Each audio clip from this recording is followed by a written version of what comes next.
Hi hello welcome to ಶ್ವೇತಗ್ರಜ್ logs. ಎಲ್ಲರೂ ಹೇಗಿದ್ದೀರಾ?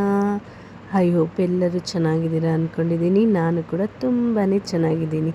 ಬನ್ನಿ ಇವತ್ತಿನ ವಿಡಿಯೋನ ಸ್ಟಾರ್ಟ್ ಮಾಡೋಣ. ಇವತ್ತು ಶ್ರೀರಾಮ್ ನವಮಿ ದಿನ. ನಾನು ಒಂದು 3:30 4 o'clock ಹಂಗೆ ಎದ್ದಿದ್ದೀನಿ. ನೋಡಿ, ನಿನ್ನೆನೇ ದೇವ್ರ ಫೋಟೋ ಆಗಿರ್ಬೋದು ಮತ್ತು ದೇವ್ರ ಸಾಮಾನು ಆಗಿರ್ಬೋದು ಎಲ್ಲನೂ ಕ್ಲೀನ್ ಮಾಡಿ ಇಟ್ಕೊಂಡಿದ್ದೀನಿ. ಬೆಳಗ್ಗೆ ಬೇಗ ಎದ್ದು ಪೂಜೆ ಮಾಡಬೇಕು ಅಂತಂದ್ಬಿಟ್ಟು. ಮತ್ತು ಇಲ್ಲಿ ನಮ್ಮ ಮನೆ ಹತ್ರ ಒಂದು ಚಿಕ್ಕದು ಆಂಜನೇಯ ಟೆಂಪಲ್ ಇದೆ. ಅಲ್ಲಿ ಹೋಗಿ ಹೆಸರುಬೇಳೆ, ಪಾನಕ, ನೀರ್ಮಜ್ಜಿಗೆ ಎಲ್ಲ ಮಾಡಬೇಕು. ಅದಕ್ಕೋಸ್ಕರ ಬೇಗ ಪೂಜೆ ಮುಗಿಸ್ಕೊಂಡ್ರೆ ಮನೆಯಲ್ಲಿ ಅಲ್ಲಿ ಹೋಗಿ ಮಾಡೋದಕ್ಕೆ ಸರಿ ಹೋಗುತ್ತೆ ಅಂತಂದ್ಬಿಟ್ಟು ಬೇಗನೆ ಎದ್ದಿದ್ದೀನಿ.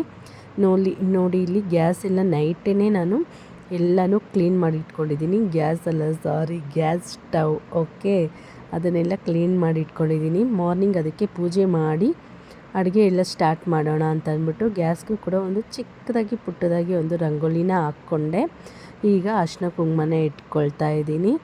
ನಮ್ಮ ಸಂಸ್ಕೃತಿನೇ ಹೀಗೆ ಅಲ್ವಾ, ಎಷ್ಟು ಚೆಂದ. ಅದನ್ನು ಪಾಲಿಸ್ಬೇಕು ಅಂತಂದರೆ ಸ್ವಲ್ಪ ಪೇಷನ್ಸ್ ಕೂಡ ಇರಬೇಕು ಅಂತ ಅನಿಸುತ್ತೆ ನನಗಂತೂ. ಯಾವುದು ಕೂಡ ಗಡಿಬಿಡಿಯಲ್ಲಿ ಮಾಡೋದಕ್ಕಾಗೋದಿಲ್ಲ. ಎಲ್ಲ ನಿಧಾನಕ್ಕೆ ಮಾಡ್ಕೊಂಡು ಹೋಗ್ಬೇಕಷ್ಟೇ. ಏನಪ್ಪ ಅಂತಂದರೆ ಯುಗಾದಿ ಹಬ್ಬಕ್ಕೆ ನಾನು ಇಲ್ಲಿ ಯಾವುದೇ ಥರದ ಒಬ್ಬಟ್ಟಾಗಿರ್ಬೋದು ಮತ್ತು ಹಬ್ಬದ ಅಡುಗೆ ಮಾಡಿರಲಿಲ್ಲ. ಅದಕ್ಕೋಸ್ಕರ ನಮ್ಮನೆಯವರು ಕೂಡ ಹೇಳಿದರು, ಹೋಗಲಿ ಬಿಡು ಶ್ರೀರಾಮನವಮಿ ಹಬ್ಬಕ್ಕೆ ಮಾಡ್ಕೊಳ್ಳೋಣ ಅಂತ ಅಂದ್ಬಿಟ್ಟು. ಅದಕ್ಕೋಸ್ಕರ ನಾನಿವತ್ತು ಚಿಕ್ಕದಾಗಿ ಒಬ್ಬಟ್ಟು ಕೂಡ ಮಾಡೋಣ ಅಂತ ಅಂದ್ಕೊಂಡಿದ್ದೀನಿ. ಮತ್ತು ನಮ್ಮ ಅಕ್ಕ ಅವ್ರಿಗೂ ಕೂಡ ಕರೆದೆ, ಬನ್ನಿ ಮಧ್ಯಾಹ್ನ ಎಲ್ಲ ಅಲ್ಲೇ ಊಟ ಮಾಡೋಣ ಅಂತ ಅಂದ್ಬಿಟ್ಟು. ಅವ್ರು ಯಾರೂ ಬರೋದಿಲ್ಲ, ನೀವೇ ಮಾಡ್ಕೊಳ್ಳಿ ಅಂತಂದರು. ಹೋಗಲಿ ಯಾಕೆ ಫೋರ್ಸ್ ಮಾಡೋದು ಅಂತಂದ್ಬಿಟ್ಟು ನಾನು ನಮ್ಮ ಮನೆಗೆ ಎಷ್ಟು ಬೇಕೋ ಅಷ್ಟು ಮಾತ್ರ ಎಲ್ಲ ಚಿಕ್ಕದಾಗಿ ಅಡುಗೆ ಮಾಡಿಕೊಂಡೆ. ಯಾಕಂದರೆ ಯಾರೂ ತಿನ್ನೋದಿಲ್ಲ.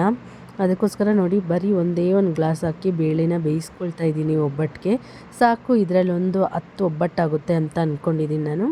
ಸಾಕು ನಮ್ಮ ಮನೆಗೆ ಅಂತ ಅಂದ್ಬಿಟ್ಟು ಈಗ ಬೇಳೆನ ಬೇಯೋಕೆ ಇಟ್ಬಿಟ್ಟು ಆಚೆ ರಂಗೋಲಿ ಹಾಕ್ಬಿಟ್ಟು ಬಂದ್ಬಿಡೋಣ ಅಷ್ಟರಲ್ಲಿ ಅಂತ ಅಂದ್ಬಿಟ್ಟು ಆಚೆ ರಂಗೋಲಿ ಹಾಕೋದಕ್ಕೆ ಕೂಡ ಹೋಗ್ತೀನಿ. ಬಟ್ ಆಚೆ ರಂಗೋಲಿ ಹಾಕೋದು ಇದೆಯಲ್ಲ ಅಪ್ಪ, ತುಂಬ ನಮ್ಮ ಕಡೆ ಅಂತೂ ಸೊಳ್ಳೆ ಅಂದರೆ ಸೊಳ್ಳೆ ಕಾಟ ಫ್ರೆಂಡ್ಸ್. ಫುಲ್ಲು ಸೊಳ್ಳೆ ಕಚ್ಚಾಕ್ಬಿಟ್ವು. ನಾನು ರಂಗೋಲಿ ಹೆಂಗೆಂಗೋ ಹಾಕಬೇಕು ಅಂದ್ಕೊಂಡಿದ್ದೆ ರಂಗೋಲಿ. ಬಟ್ ಹೆಂಗೋ ಹಂಗೆ ಸಿಂಪಲಾಗಿ ಹಾಕೋಣ ಅಂತಂದ್ಬಿಟ್ಟು ಒಂದು ಚಿಕ್ಕ ಪುಟ್ಟು ರಂಗೋಲಿ ಹಾಕ್ಬಿಟ್ಟು ಮುಗಿಸ್ಬಿಟ್ಟೆ. ಡೈಲಿ ನನಗೆ ಇಷ್ಟೊತ್ತಿಗೆ ಎದ್ದೇಳೋದು ಅಂದರೆ ತುಂಬಾ ಇಷ್ಟ, ಆದರೆ ಹಂಗೆ ಕಷ್ಟ ಕೂಡ ಆಗುತ್ತೆ. ಅದಕ್ಕೋಸ್ಕರ ನೋಡಿ ಈ ಥರ ರಂಗೋಲಿ ಹಾಕಿ ಮುಗಿಸ್ದೆ. ಆಮೇಲೆ ಎಲ್ಲ ನಮ್ಮ ಅಕ್ಕ ಮತ್ತು ನಮ್ಮ ಅಣ್ಣ, ನಮ್ಮಮ್ಮ, ನಮ್ಮ ದೊಡ್ಡಮ್ಮ ಎಲ್ಲ ಹೋಗಿ ಅಲ್ಲಿ ರೆಡಿ ಮಾಡ್ಕೊಳ್ತಿದ್ರು. ನಾನೊಬ್ಬಳೇ ಹೋಗಿದ್ದು ಲೇಟ್ ಅಂತಲೇ ಹೇಳ್ಬೋದು. ನೋಡಿ ಇವಾಗ ಹೋಗಿ ನಾನು ಕೂಡ ಜಾಯ್ನ್ ಆಗ್ತೀನಿ. ಎಲ್ಲ ಕೋಸಂಬರಿಗಾಗಿರ್ಬೋದು ಎಲ್ಲದಕ್ಕೂ ಅಲ್ಲೇ ದೇವಸ್ಥಾನ ಮುಂದೆಗಡೆನೇ ಒಂದು ಅಂಗಡಿ ಇದೆ. ಅಲ್ಲೇ ಒಂದು ಟಾರ್ಪಲ್ ಹಾಕಿ ಅಲ್ಲೇ ಕುತ್ಕೊಂಡಿದ್ವಿ. ಯಾಕಂದರೆ ಮನೇಲಿ ಮಾಡಿದ್ರೆ ಮತ್ತೆ ಮನೆಯಿಂದ ತಗೊಂಡೋಗಿ ಅಲ್ಲಿ ಇಡಬೇಕಲ್ವ, ಅದೆಲ್ಲ ರಿಸ್ಕ್ ಯಾಕೆ ಅಂತಂದ್ಬಿಟ್ಟು ಅಲ್ಲೇ ಕುತ್ಕೊಂಡು ಅಲ್ಲೇ ಮಾಡ್ತಾಯಿದ್ದೀವಿ. ಬಟ್ ಬೆಲ್ಲ ಇದೆಯಲ್ಲ, ಬೆಲ್ಲಕ್ಕಂತೂ ತುಂಬ ನೊಣ ಫ್ರೆಂಡ್ಸ್. ಅದಕ್ಕೆ ತುಂಬ ಬೇಜಾರಾಯಿತು. ನೆಕ್ಸ್ಟ್ ಇಯರಿಂದ ಮನೆಯಲ್ಲೇ ಮಾಡ್ಕೊಂಡು ಹೋಗೋಣ ಅಂತ ಅಂದ್ಕೊಂಡಿದ್ದೀವಿ. ಇದು ಬಂದು ನೈಟು. ಮಾರ್ನಿಂಗ್ ಎಲ್ಲ ಅಲ್ಲಿ ಹೆಸರುಬೇಳೆ ಪಾನಕ ಎಲ್ಲ ಕುಡ್ದಿದ್ರಲ್ವ, ಯಾರೂ ಊಟನೇ ಮಾಡಿಲ್ಲ ಫ್ರೆಂಡ್ಸ್. ಅದಕ್ಕೆ ನೈಟ್ ಎಲ್ಲ ಮಾಡಿಟ್ಕೊಂಡಿದ್ದೀನಿ. ನೈಟ್ ಚೆನ್ನಾಗಿ ಊಟ ಮಾಡೋಣ ಅಂತಂದ್ಬಿಟ್ಟು ಈಗ ಎಲ್ಲರೂ ಸೇರಿ ಊಟ ಮಾಡ್ತೀವಿ. ನಮ್ಮ ಮನೆಯವ್ರಿಗೆ ವೆಯ್ಟಿಂಗು. ಸಂಪಿಗೆ ನೀರು ಹಾಕ್ತಾಯಿದ್ದಾರೆ ಅವರು.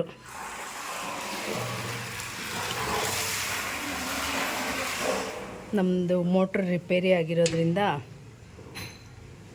ಪಕ್ಕದಲ್ಲಿ ನಮ್ಮ ಅಕ್ಕ ಅವ್ರ ಸಂಪಿಂದ ಹೊಡ್ಕೊತಾ ಇದ್ದೀವಿ. ಓಕೆ, ತೊಳ್ಕೊಬೇಕು. ಊಟ ತಿನ್ನೋ ಟೈಮ್ಗೆ ಹೋಗಿ ಬಲ್ಲೂನ್ ಮುಟ್ಟೋದು ಫ್ರೆಂಡ್ಸ್. ಬೇಕು ಅಂತೇಳು ರೀ, ಬಾ. ಹೆಂಗಿತ್ತು ರೀ ಊಟ? ಊಟ ಎಲ್ಲ ಆಯಿತು ಫ್ರೆಂಡ್ಸ್. ಎಲ್ಲ ಚೆನ್ನಾಗಿ ತಿಂದ್ವಿ. ಒಂದು ವಾಕ್ ಹೋಗಿ ಬಂದ್ರಿ. ಇವಾಗ ಎಲ್ಲಾಡ್ಕೆ ತಗೊಬರೋದಕ್ಕೆ ಹೋಗ್ತಾ ಇದ್ದೀನಿ ಅಂಗಡಿಗೆ. ಎಲೆನೇ ಸಿಗ್ತಾಯಿಲ್ಲ ಫ್ರೆಂಡ್ಸ್. ಇವಾಗ ಬೇಸಿಗೆ ಆಗಿರೋದ್ರಿಂದ ಎಲ್ಲಾಡ್ಕೆ ಹಾಕ್ಕೋಬೇಕು ಅನಿಸ್ತಾ ಇದೆ. ಅದಕ್ಕೆ ಅಂಗಡಿಗೆ ಹೋಗಿ ಬರೋಣ ಅಂತ ಹೋಗ್ತಾ ಇದ್ದೀನಿ